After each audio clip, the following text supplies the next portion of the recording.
Assalamualaikum, hai sobat, ketemu lagi dalam Sobat History Channel. Dalam video kali ini kita akan membahas asal mula nama Indonesia.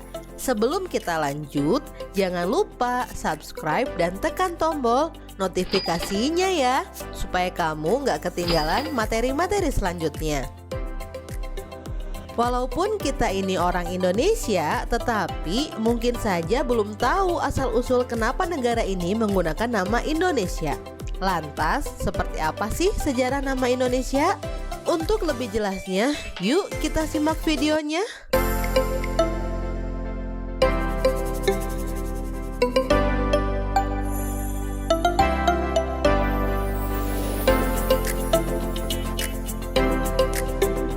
Bila ditelusuri lebih jauh sejarah mengenai asal-usul nama negara ini, Indonesia tercantum dalam judul artikel tentang nama Indonesia di buku Muhammad Hatta yang berjudul Politik Kebangsaan Ekonomi 1927 sampai 1977.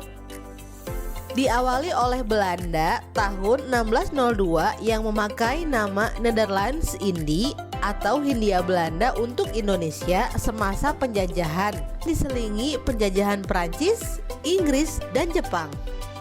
Nama Indonesia pertama kali muncul di tahun 1850 di sebuah majalah ilmiah tahunan yang berjudul Journal of the Indian Archipelago and Eastern Asia, volume 4, yang terbit di Singapura. Penemuannya adalah dua orang asal Britania Raya, yaitu James Richardson Logan dari Skotlandia dan George Samuel Windsor Earl dari Inggris. Earl menggunakan sebutan Indonesian dan Melayunesian untuk merujuk pada penduduk Kepulauan Nusantara. Sementara itu, Logan menggunakan istilah Indonesian atau Indonesia sebagai suatu pengertian geografis murni, yakni menunjuk pada kepulauan tersebut. Saat itu, nama Hindia, nama wilayah kita saat itu sering tertukar dengan nama tempat lain. Oleh karena itu, keduanya berpikir wilayah jajahan Belanda ini perlu dikasih nama. Earl mengusulkan dua nama, yaitu Indonesia atau Melayunesia. Belakangan, Logan mengganti huruf U dari nama itu menjadi O, jadilah Indonesia.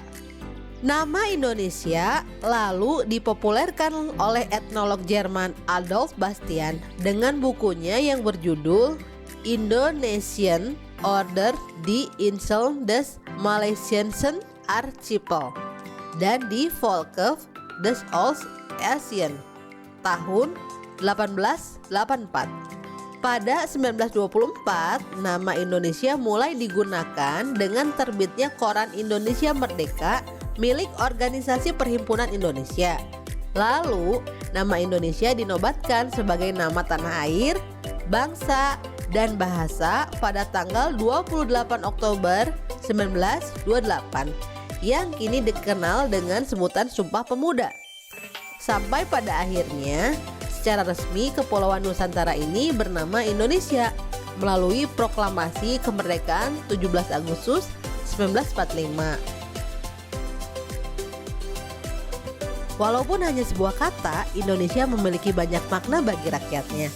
Tidak hanya alamnya yang indah dan subur, masyarakat Indonesia memiliki karakteristik yang ramah dan terbuka. Hal itu yang menyebabkan para turis asing sangat takjub dengan Indonesia. Sebagai generasi milenial, alangkah baiknya kita menjaga dan melestarikan alam dan budaya Indonesia agar nama Indonesia bisa lebih terkenal lagi di kancah dunia. Semoga materi kali ini menambah wawasan kalian tentang sejarah. Sampai ketemu pada materi selanjutnya.